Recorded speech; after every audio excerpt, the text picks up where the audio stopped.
Baik, Bang Alek mungkin, Pak Ansa, silakan Pak, boleh langsung.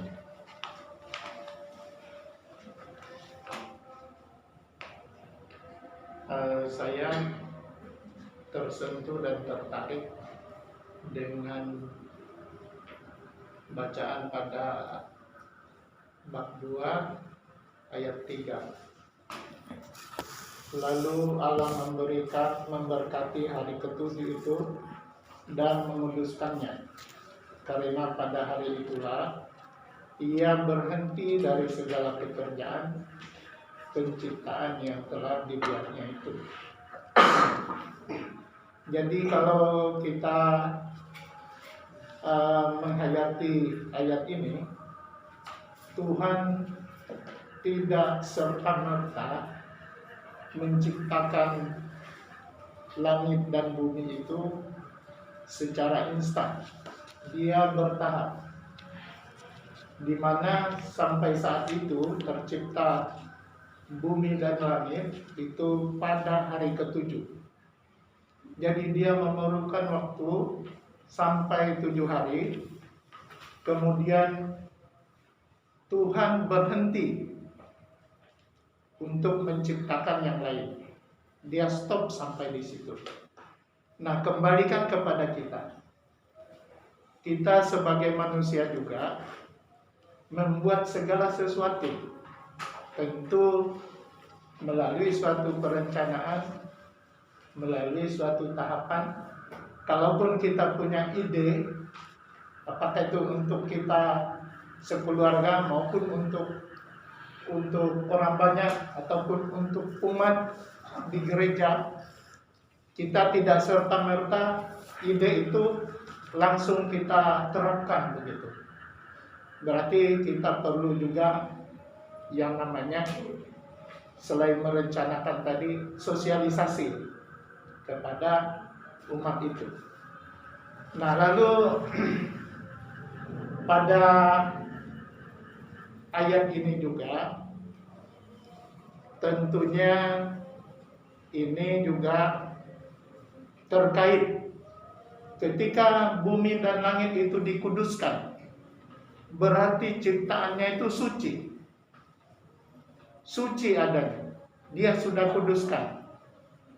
Nah, kita sebagai manusia ini berarti meminjam tempat ini. Meminjam. Kalau kita kembalikan kepada kita lagi, kalau kita meminjam barang orang lain, nah hendaknya barang itu ketika kita pinjam itu awalnya dalam keadaan baik, tentu juga kita mengembalikannya secara baik juga. Kalau itu rusak, barang yang kita pinjam, tentu kita harus ganti. Nah, begitu juga halnya dengan ciptaan ini tadi, tanah dan air pada saat itu, kita harus jaga. Kalau kita merusaknya, melanggar apa yang ditentukan oleh Tuhan, itu dosa. Karena tadi itu tempat itu suci. Dosa kita. Merusak alam, merusak lingkungan, itu dosa. Nah, ini yang barangkali kata kunci di situ ya. Apa yang sudah dikuduskan oleh Tuhan, kalau manusia merusaknya berarti itu dosa. Manusia tidak bisa menjaganya, ya berarti juga dosa. Nah, jadi saya rasa ini menurut saya ya, dalam ayat ini.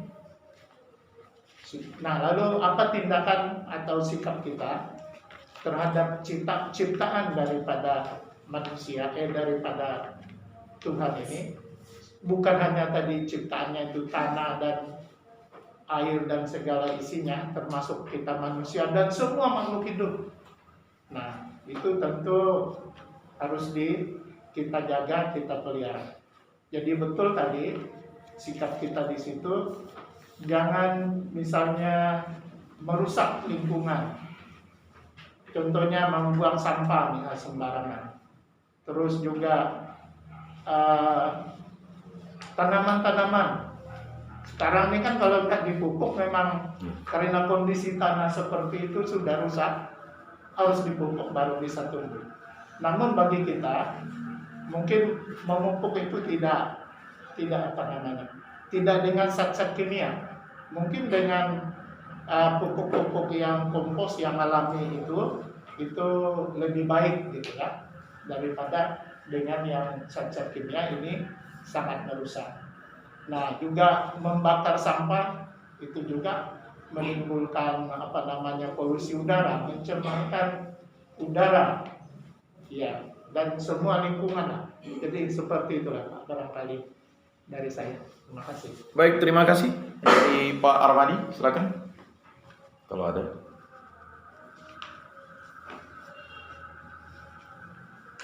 Belum ya. Dari Pak Thomas, silakan Pak. Enggak apa-apa, singkat, jelas, tepat, padatnya.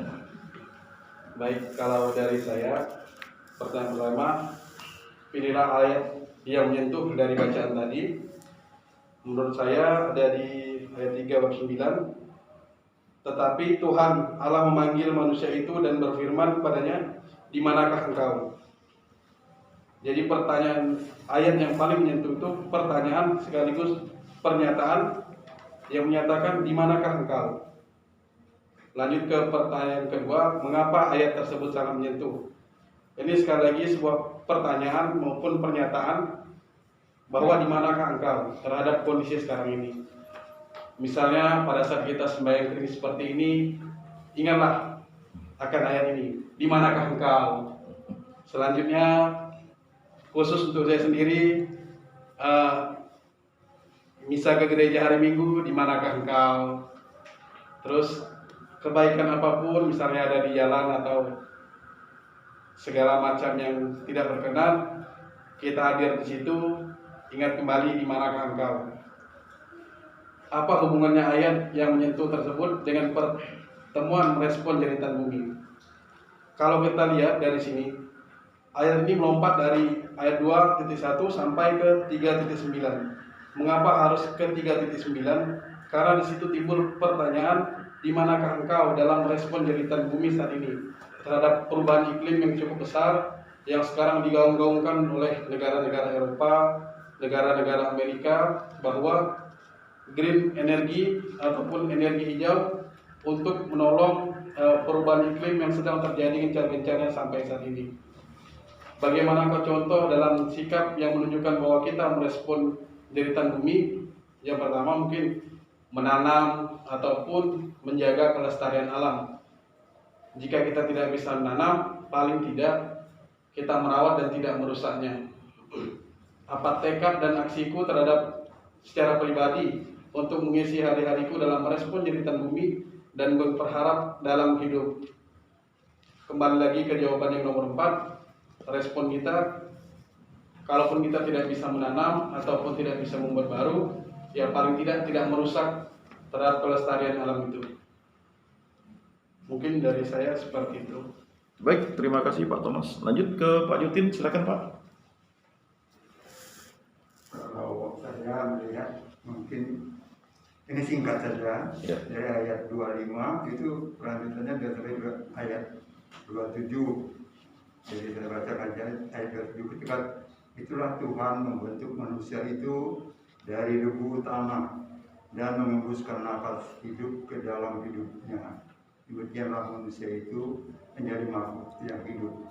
Jadi di sini Tuhan telah melaksanakan tugasnya dengan baik, tapi setelah itu semuanya terjadi dengan baik, maka dia merasa belum puas karena tidak ada yang artinya yang memelihara atau yang memanfaatkannya. Maka dia menciptakan manusia yang di sini dikatakan yang hidup, yang menciptakan makhluk yang hidup, dalam arti ya manusia itu mempunyai pikiran sesuai dengan kehendaknya. Jadi di sini kita mempunyai kehidupan supaya menjaga apa yang telah diciptakannya menurut kehendaknya. Jadi itu secara singkat mungkin. Baik, terima kasih Pak. Atau dari Pak Ambrus ada? Ada Pak? Oh tidak. Dari Pak Alek? Pas. Dari Mama Desi? Enggak ada. Dari ibu-ibu? Belakang. Suara perempuan? Cukup. Ada? Baik, kalau tidak ada, terima kasih untuk responnya dari Pak Ransa, Pak Thomas, dan Pak Jutin. Memang APP ini, dia ini punya tahapan sebenarnya untuk membina kita, mencetak kita. Seingat saya dulu waktu Pak Jutin masih ketua lingkungan tuh kan, itu continuity dia itu. Sampailah tiada terasa tuh udah berapa, mungkin ada 15 tahun gitu ya. Itu enggak terasa tuh. Ya seingat saya waktu itu. Karena mengapa? Bahan-bahan ini sebenarnya hanya ingin mengatakan kepada kita bahwa manusia sadarlah, kan begitu. Itu keinginan dari bahan-bahan APP yang dalam masa pertobatan ini begitu. Maka dari bacaan kitab suci tadi jelas terlihat bahwa bumi ini diciptakan baik adanya, bahkan diberkati dan dikuduskan oleh Tuhan. Jadi kita semuanya itu baik adanya. Yang tidak mau menguduskannya itu adalah manusia yang melawan kehendak Allah. Nah itu yang memang menjadi persoalan dilematis di dalam keluarga kita sendiri. Contoh jangan jauh, misalnya kalau bapak ibu yang pendidikan asrama itu kan diajarkan budi pekerti, diajarkan bagaimana membersihkan rumah, membersihkan toilet ya. Kalau kami yang bukan pendidikan asrama ini kan asal saja. Sehingga wajar kalau misalnya generasi dulu itu lebih terpola, lebih disiplin ya kan, ketimbang kami misalnya. Ditambah lagi anak kami lebih lagi kacau udah. Nah itu saja sebenarnya. Sampah dibuang kemana-mana. Tong sampah mau 10 buah pun dia tetap buang sampah. Karena apa tadi? Menanamkan disiplin itu rupanya tidak hanya mulai dia itu sudah mengerti, tetapi justru di dalam perut terus sampai dia mati. Rupanya disiplin itu tidak bisa hanya diajarkan selesai begitu, tidak. Karena apa? Karena kedisiplinan itu memang karakter, sikap hidup. Maka generasi-generasi itu bisa kita lihat. Kalau orang tidak datang ke gereja sudah lambat, kan dulu kan doktrinnya dilarang menyambut. Batasnya itu pada saat bacaan pertama. Tapi sekarang apakah itu harus diterapkan? Kalau kita terapkan, orang datang ke gereja itu sudah syukur. Ya. Karena apa? Dia harus mengeluarkan ongkos. Ya kalau orang itu terlambat kan dia tidak bisa ngasih alasan kan, Tuhan yang tahu. Opletnya macet. Kalau dulu kita ingat waktu Covid, kita tutup, berteriak banyak umat kan, marah. Padahal tujuan kita menutup itu supaya mengendalikan. Iya. Sampai ada ya kan harus bersih tegang dengan OMK dan sebagainya. Cuman ya itulah tadi. Kemudian mulailah sekarang Covid atau pembatasan itu sudah tidak lagi dibatasi, silakan, tidak apa-apa. Sebenarnya saya malah senang kalau orang itu datang terlambat daripada tidak gitu. Cuman kan terkadang bagi saya lebih baik umat itu datang ke gereja ketimbang dia tidak datang. Karena tidak datang ya justru kacau hidup.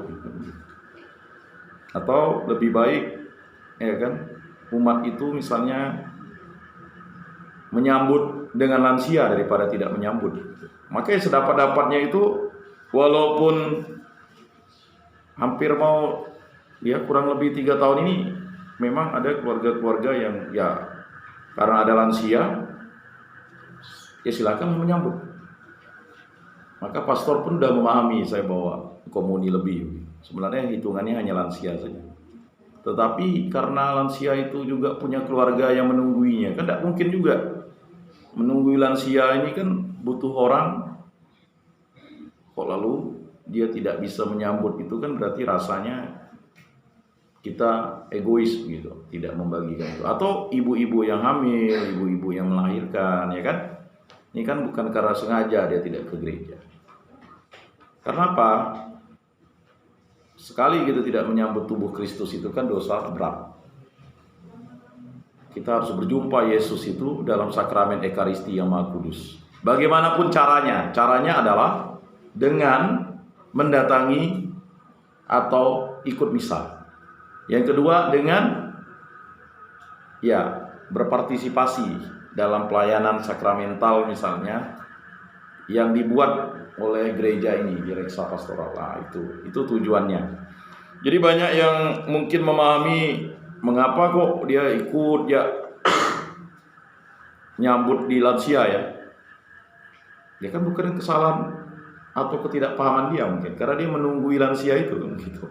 Nah, itu harus dipahami gitu konsepsi berpikirnya.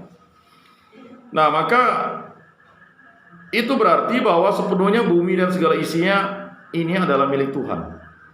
Kita ini milik Tuhan dan akan kembali kepada Tuhan. Masalahnya ketika di akhirat nanti kita diadili oleh Yesus Kristus, bisa kita masuk ke rumah Bapa atau tidak? Semuanya akan kembali ke rumah Bapa, tapi masuk enggak begitu. Kata masuk itu kalau kita benar-benar total mencintai Tuhan Allah. Tuhan meminjamkan bumi ini kepada manusia untuk diolah, dimanfaatkan secara bertanggung jawab dan kembali dirawat atau dipelihara. Kita sekarang agak sulit memelihara binatang peliharaan kalau di kota ini. Memelihara anjing dicuri orang, memelihara monyet ditangkap karena itu bukan hewan peliharaan. Beberapa hari yang lalu saya melihat monyet, ya, apakah monyet jadi-jadian atau enggak di belakang kantor saya. Ada kawan saya juga yang melihat, tapi enggak diikat. Monyet siapa itu? Berarti jangan-jangan ada monyet nyasar yang sudah hidup di kota ini, cuman dia sembunyi gitu kan, makan dengan diam-diam gitu kan. Kemudian kalau kita melihara apa lagi? Melihara ayam, ya, saya ingat melihara ayam di Bengkayang yang makannya, mohon maaf, oknum tukang di sebelah itu nyaman ya, dia makan motong ayam kita kan, kita pelihara. Tapi itulah resiko. Mau melihara angsa, bunyinya kuat kan. Apalagi kita hidup bertetangga dengan orang-orang yang memang tidak senang dengan beberapa binatang, kan sulit. Sehingga itu membuat kita sebagai manusia itu kayaknya kita terlalu egois gitu. Akhirnya ya di rumah saya coba pelihara ikan nila. Tidak terasa 2 tahun ngapa tidak besar-besar, tapi akhirnya beranak juga kan, ada telurnya. Dan mau dikuras sayang juga, udah ada benih-benihnya. Nah mungkin kita mulailah mencoba untuk memelihara binatang itu yang kecil-kecil saja begitu. Memelihara tikus, kita ini kan memelihara tikus. Aduh, ya kan? Tikus ini binatang yang memang tidak perlu dipelihara, tapi mau pula ke rumah kita ya. Nah, kemudian yang kedua kucing. Kucing ini, kucing siapa bisa masuk rumah kita? Jadi binatang-binatang yang tidak kita pelihara, jadi kita pelihara jadinya. Nah itu mungkin kepekaan kita terhadap ekologi ya. Nah, Bapak Ibu saudara-saudari yang terkasih, namun yang terjadi kemudian sebaliknya, yakni manusia mengeksploitasi tanpa batas yang berujung pada pengerusakan dan bencana. Sabda Tuhan, di manakah engkau, mengingatkan bahwa setelah menguras dan memporak-porandakan alam, manusia pergi begitu saja, tidak peduli lagi dengan kerusakan alam yang dibuatnya sendiri. Saya ingat bapak saya cerita, kalau PT Alas Kusuma itu dia punya untuk izin untuk pemanfaatan hasil hutan itu bisa maksimal, karena memang betul-betul dia nanam pohon kembali. Kalau beberapa PT lain itu enggak, hanya depan aja. Nah, jadi yang kerja kayu itu paham lah. Ya kan, palinglah sekilo yang dinanam, nanti di tengahnya kosong, bolong tuh. Nanti dilihat dari atas, oh ini gimana nih katanya. Ya kan? Jadi sama seperti sekarang ini kan terjadi yang namanya pengerusakan alam di sekitar kita. Ya, air jernih sulit. Makanya kalau misalnya kita di BMJ ini harusnya sudah berpikir untuk pengelolaan air minum. Saya beli air minum 5 galon, kalikan 8.000. Enggak sampai 3 hari. Ya kan? Kalau misalnya di BMJ atau ada dari lingkungan Rupinus tuh punya usaha galon kan tinggal telepon. Bayangkan 5 galon 3 hari. Janganlah jual mahal-mahal 6.000 air anjungan antar kan. 6 kali 5 30.000. Air itu habis 3 hari. Kita minum air, ya kan? Itu berapa? Kalau 20 kakak saja minum air galon, memang penting juga berpikir untuk itu. Gitu. Nah, sabda Tuhan, di manakah engkau, mengingatkan bahwa setelah menguras dan memporak-porandakan alam, manusia pergi begitu saja, tidak peduli lagi dengan kerusakan alam yang dibuatnya sendiri. Tema pertemuan ini mengingatkan betapa pentingnya kita selalu rendah hati, mengoreksi dan introspeksi diri sebelum bertindak. Kekudusan yang Tuhan berikan kepada alam semesta dirusak, berarti itu adalah dosa. Jadi dosa ekologis itu adalah kita tidak lagi memperhatikan kondisi. Sekarang rumah-rumah, kita lihat rumah-rumah couple, kiri kanan dah hantam dah.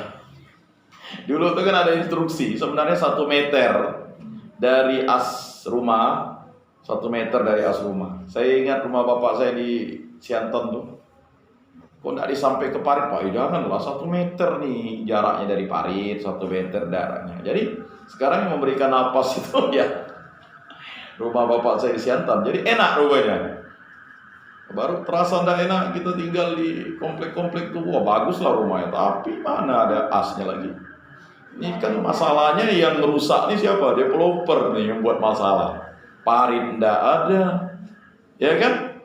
Banjir habis, mau buat bendungan. Bang Alik dah lihat wah, bagaimana air masuk waktu hujan di rumah kami kan? Karena bukan apa, air lancarnya, pandai berenang kali di situ. Karena udah tak ada parit. Nah, tergenang karena hujan. Nah itu. Jadi ya memang untuk merespon itu kita terjebak dalam sistem kapitalisme, orang untuk mendapat untung besar. Rumah katanya KPR BTN kecil tanahnya 10 kali 15, itu udah besar katanya 9 kali 15, lama-lama 7 kali 15, ujung-ujung nanti akhirnya ya Thomas yang tahu persis, lama-lama 8 kali 10. Ya kan, ujung-ujung nanti rumah kayak di Tiongkok tinggal hanya 4 kali 4, ya. Bahkan di Tiongkok tuh ada yang akhirnya menyewa toilet untuk tidur. Jadi malamnya tempat tidur, nanti kalau dia mau buang air besar, diangkat tempat tidur ya beol situ. Nanti jadi dapur di atas tarik. Sudah terjadi kok di Tiongkok, ya. Aduh, itu katanya 4 kali 4 itu besar. Tahu yang tinggal di dalam situ bisa 10 orang. Bagaimana nyusut sirinya kan? Bapak, mama, anak. Kemudian rupanya tinggal di situ sepupu ya kan? Karena sudah tidak ada lahan lagi di daerah itu. Ya. Kacau kan? Manusia sudah seperti binatang kan? Dikurung, lalu kayak di penjara kan? Di satu sel itu bisa 25 satu ruangan. Waduh. Kalau kentut satu ruangan, saya tanya dengan yang penghuni rutan, ya udahlah Pak, habislah semua. Makanya di sini ini ada pengelolaan katanya. Ada uang kamar, uang kasur. Itu tujuannya untuk mengelola. Ada yang bersihkan kamar, bersihkan toilet, ya kan? Ya begitulah keadaan orang di rutan. Makanya kalau udah kegiatan bimbingan rohani udah lega, ya kan? Kalau enggak kan dikunci di sel 35 orang pengap-pengap situ, ya kan? Kentut satu semuanya merasakan. Mau marah bagaimana? Ya. Namun Tuhan selalu memberi kesempatan kepada kita manusia untuk bertobat kembali pada hidup yang penuh rahmat. Ya. Saya refleksi beberapa hari ini. Ada apa nama? Ya. Mohon maaf misalnya. Nama Sambo. Yang ini Sambodo. Iya, saya bingung juga gitu. Apakah ini suatu ini kan? Ya kan? Enggak, maksudnya yang terjebak kasus ini kan anaknya sih yang buat kasus kan. Ya kan? Tiba-tiba mohon maaf waktu kami kemarin main itu rupanya ada juga nama anjing namanya Sambo. Ibu itu saya tanya, dah berapa lama ngasih nama anak? Ya kan? Saya bilang, ya kita tidak ingin mengatakan bahwa nama-nama itu, tapi kok ada kaitan apa begitu? Dan orang itu beragama Kristen pula yang buat masalah. Satu merencanakan pembunuhan, satu anaknya yang melakukan kriminal, ya. Namanya tidak refleksi itu Bang kepada orang-orang kita. Berarti orang-orang Kristiani itu kan hidup dalam situasi yang mengikuti dunia rupanya. Gaya hidup passion, ya kan? Duit bukan segala-galanya. Duit 46 miliar. Kalau pindah ke Kalimantan bisa jadi bupati, ya kan? Tapi di sana tidak ada itu. Tapi kan karena dia ASN. ASN itu rupanya tidak boleh kaya, harus miskin. Lain kali ASN itu pakai sepeda ya lah semuanya. Enggak, kalau ya itulah tadi saya bilang.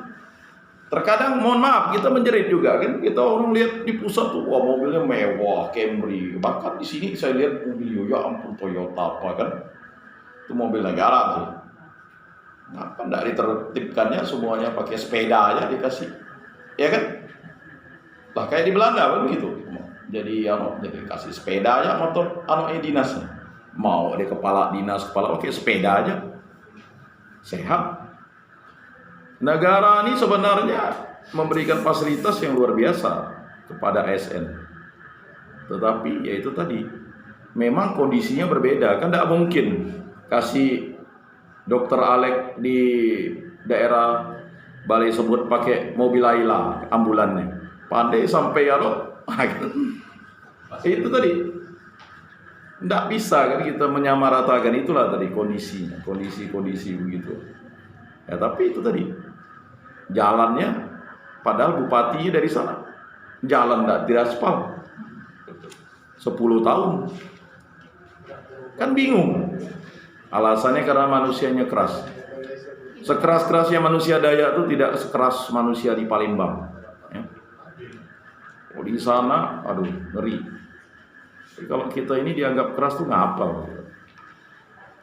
Manusia kan sudah berada maju kan, maju ke jalan. Maksudnya maju ke jalan. Nah ini kita refleksi begitu Pak.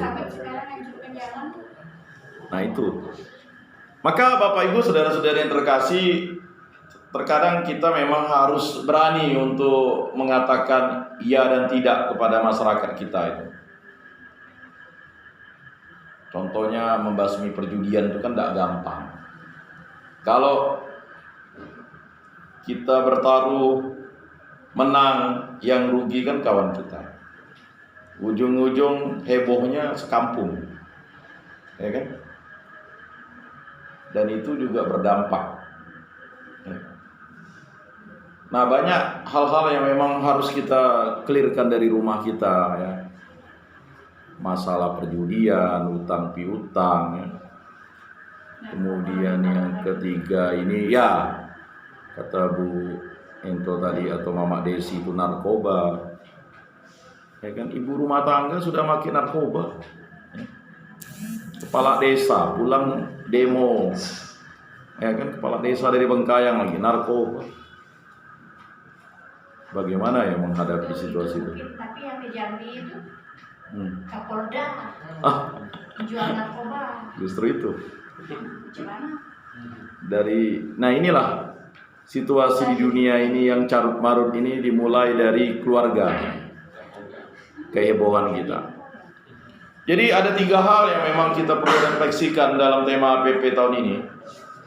Yang pertama, bagaimana kita Ecclesia Domestika membangun ya gereja rumah tangga itu. Anak-anak kita itu kan maunya Bapak kami langsung amin. Salam Maria langsung amin. Doa Bapak kami amin. Salam Maria amin. Kemuliaan amin. Hah? Dia tidak mau mengikuti proses sekarang anak-anak kita. Ya kan?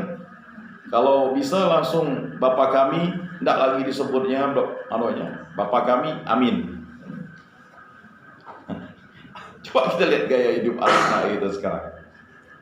Ya, tapi masih syukurlah kalau mereka mau ke gereja, mau ikut kegiatan gereja. Berikutnya yang kedua, mewujudkan ya ramah lingkungan di keluarga kita ini memang berat.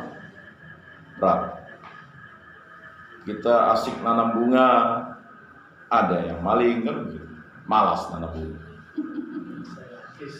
Makanya sekarang ya tahun 2023 ini trennya rupanya nanam segala ini ya, tanaman rempah-rempahan, cabai. Ya udah balik lagi dah orang, udah malas orang nanam bunga. Nanam bunga hanya bisa dipandang. Memang ya. Ya kan? Sekarang nanam terong, nanam apa? Dulu itu kan tren sebelum pandemi itu hidroponik. Ini balik lagi, ya kan?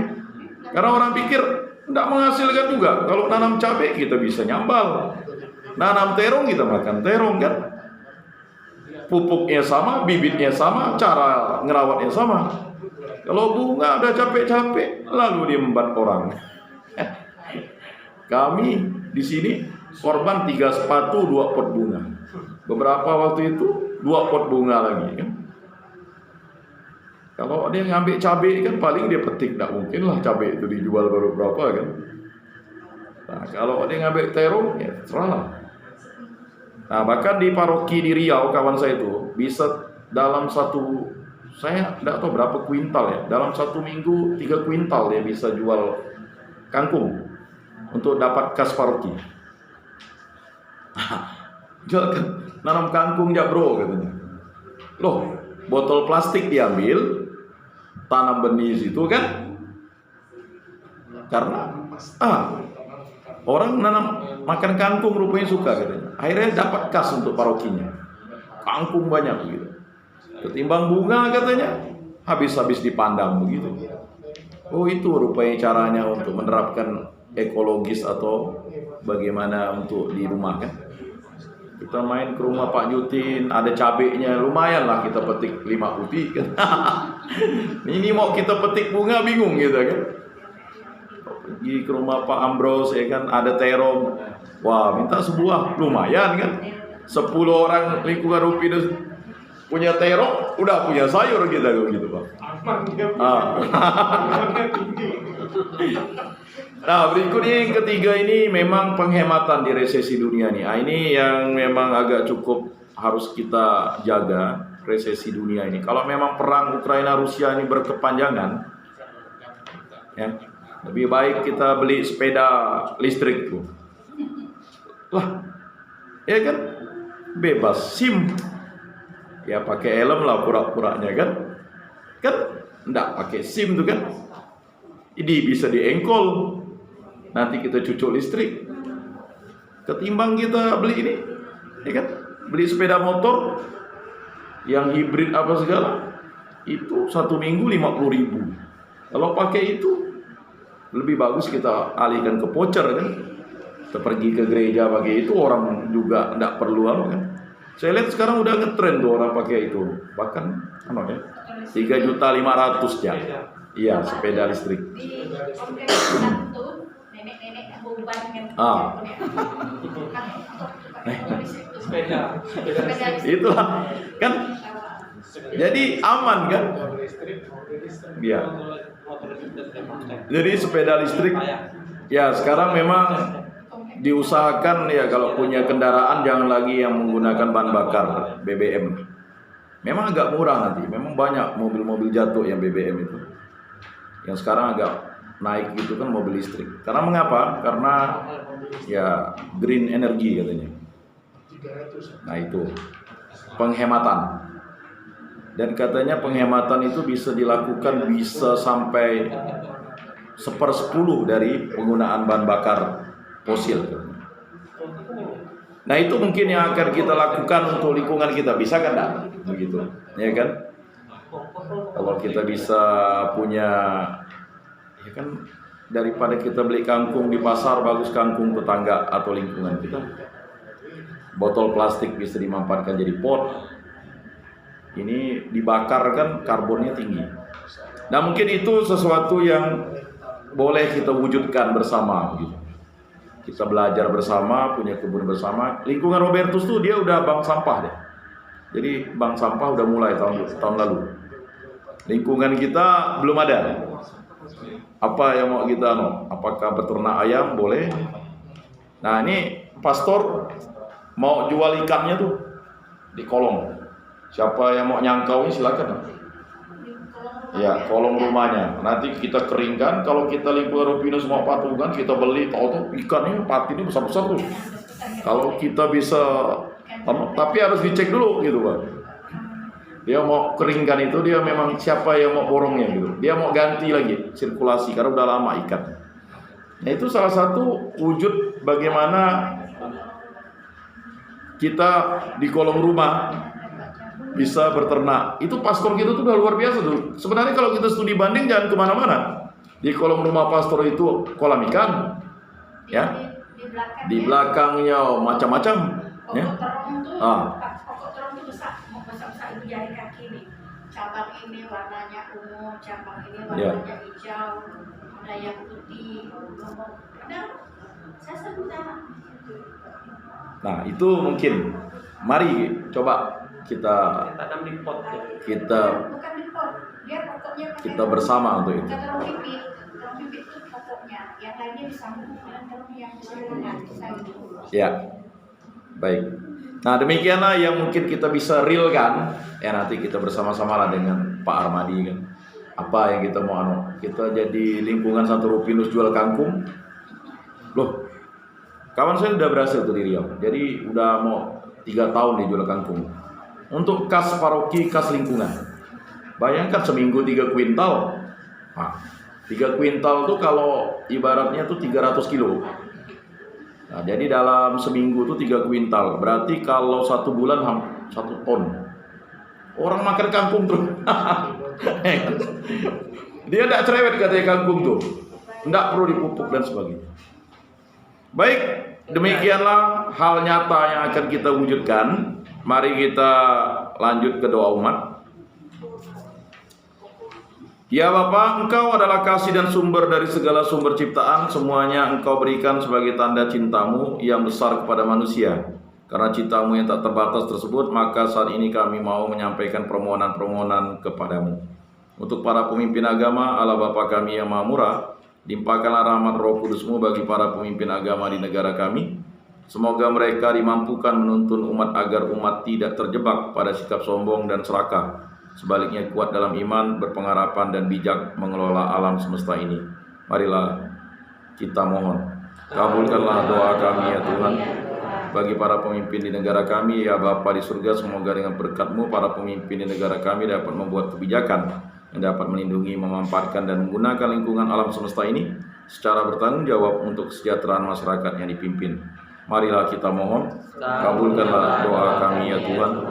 Bagi mereka yang berbeban berat dan putus asa, ya Bapa yang penuh kasih, hadirlah selalu kepada mereka yang mempunyai beban berat dan berputus asa. Terangilah jalan hidup mereka agar layak dan penuh sukacita. Marilah kita mohon. Kabulkanlah doa kami ya Tuhan. Bagi masyarakat pada umumnya, ya Bapa yang penuh belas kasih, sertai, bimbing dan terangilah dengan berkat-Mu masyarakat pada umumnya agar mereka dapat arif bijaksana mengelola alam lingkungan dan kehidupan ini demi keutuhan ciptaan dan kesejahteraan bersama. Marilah kita mohon. Kabulkanlah doa kami ya Tuhan. Bagi kepentingan pribadi, ya Bapa yang Maha Baik, arahkanlah dan dengarkanlah seruan hati kami yang terdalam akan pengampunan dan belas kasihan-Mu. Semoga setiap langkah kami selalu terarah pada jalan yang sudah Engkau tetapkan bagi kami, agar kami selamat dan hidup penuh berkah. Marilah kita mohon. Kabulkanlah doa kami ya Tuhan. Bagi keluarga Pak Ento dan Bu Ento, orang tua mereka yang sudah meninggal, Elias Banseng, Yuli Tadai, Darius Raden, Barnabas Kobar, dan khususnya bagi keponakan Bang Alek yang meninggal pada hari ini. Ampunilah dosa-dosa mereka dan terimalah mereka di dalam kerajaan-Mu. Kami mohon, kabulkanlah doa kami ya Tuhan. Untuk putra Bapak Ento dan Ibu Ento, Natalis Desianto, mohon diberkati dalam pekerjaan sesuai jalan Tuhan. Marilah kita mohon. Kabulkanlah doa kami ya Tuhan. untuk kedua cucu dan anak-anak di lingkungan Santo Rupinus. Mohon sukses dan semangat belajar dalam mencapai cita-citanya. Marilah kita mohon, kabulkanlah doa kami ya Tuhan. Untuk yang di rumah ini, khususnya bagi Pak Ento, Ibu Ento, kemudian menantu, anak, cucu-cucunya, dan seluruh warga lingkungan Santo Rupinus, mohon pemulihan kesehatan dan diberkati dalam segala kegiatan. Marilah kita mohon, kabulkanlah doa kami ya Tuhan. Allah Bapa yang Maha Baik, demikianlah permohonan kami anak-anak-Mu, semoga hidup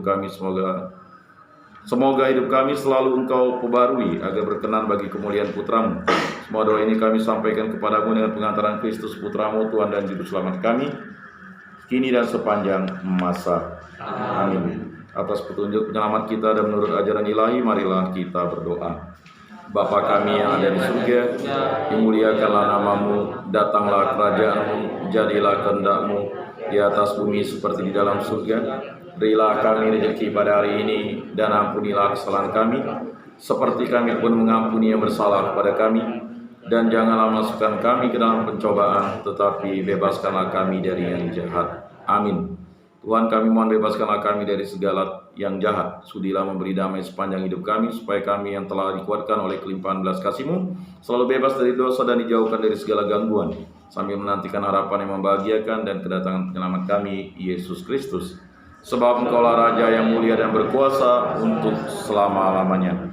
Marilah kita berdoa bersama-sama, doa sepanjang tahun 2023. Lihat di halaman terakhir. Mari kita berdoa bersama-sama.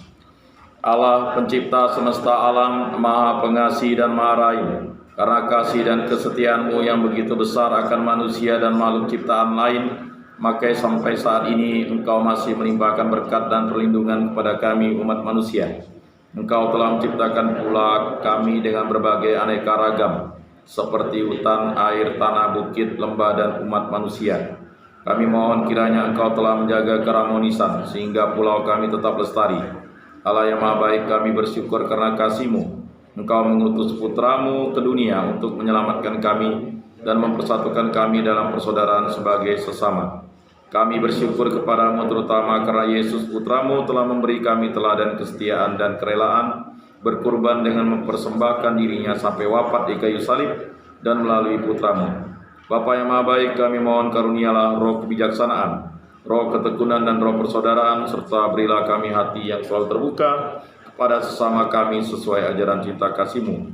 Allah Bapa, kami berdoa bagi para pemimpin dan mereka yang memegang kekuasaan dan pengambil kebijakan dalam kehidupan ini, agar Roh Kudus-Mu menerangi pikiran, akal budi nurani dan jiwa mereka, agar dapat mengambil kebijakan yang adil dan benar serta berani berkorban, bersolider dan berbagi dengan sesama.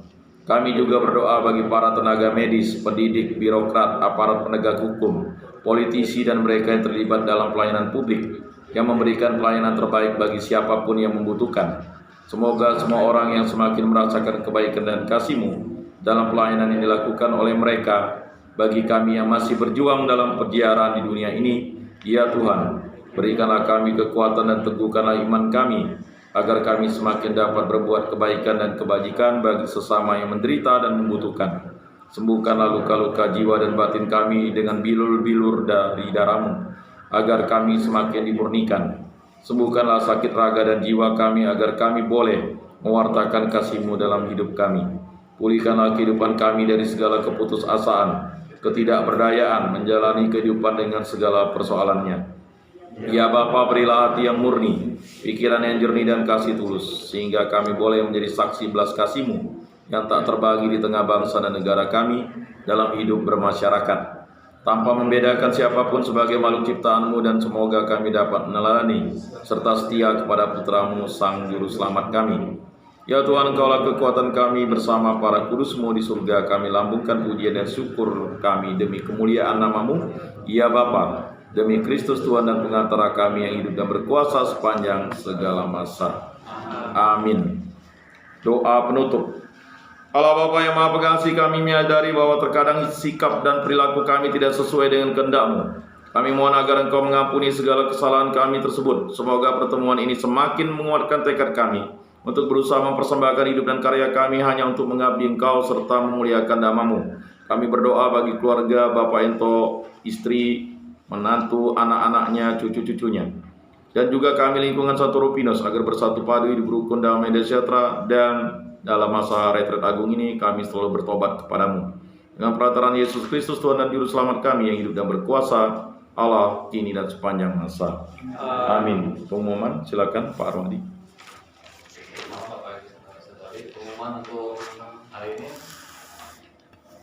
untuk pertemuan kedua pembahasan APBD 2023 dapat kita sepakatkan nanti di rumah siapa belum kita tentukan, nanti bisa sambil-sambil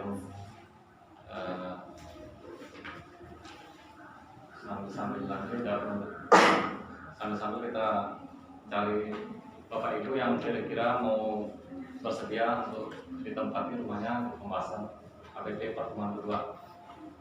Untuk pertemuan keempat mungkin di rumah saya, berarti masih ada pertemuan 2 dan 3 yang belum kita tentukan ke rumah siapa. Kemudian yang kedua, untuk minggu ini tanggal 4 April kemarin maksud kami itu tugas jalan salib. Tugas jalan salib untuk kornya kita ambil hari Rabu aja ya. Rabu atau Kamis. Nah, Rabu atau Kamis nanti saya share-kan di grup. Itu latihan kornya langsung di gereja. Langsung di gereja 1 kali aja. Tanggal 3-nya. Tanggal 3 kalau saya belum tahu proses hari Jumat itu tanggal 3. Tanggal 3 berarti kita latihannya tanggal 2. Tanggal 2. Sekian, terima kasih atas perhatiannya. Selamat malam. Baik, terima kasih. Untuk aksi puasa pembangunan, silakan Bapak Ibu yang tidak menerima amplop untuk menyampaikan kepada Pak Armadi. Nanti Pak Armadi akan menambah amplopnya, ya. Jadi amplop itu dibagikan bukan sesuai dengan yang menyetor kemandirian atau menyetor rumah tangga, tetapi kepada semua kakak yang ada di lingkungan Santo Rupinos. Dikasihkan saja.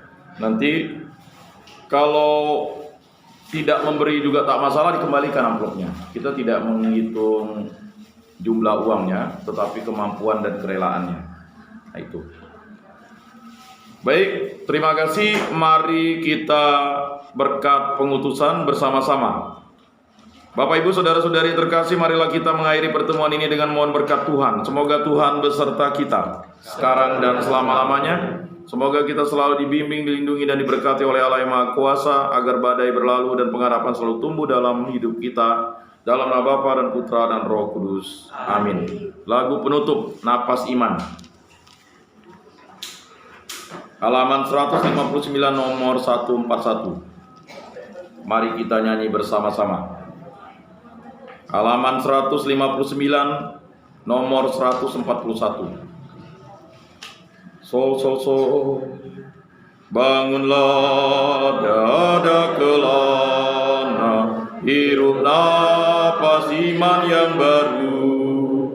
Pergilah ke sudut-sudut hati, nyanyikanlah lagu imanmu. Pulanglah dengan damai sejati, nikmatilah rahmat Tuhanmu. Selamat malam.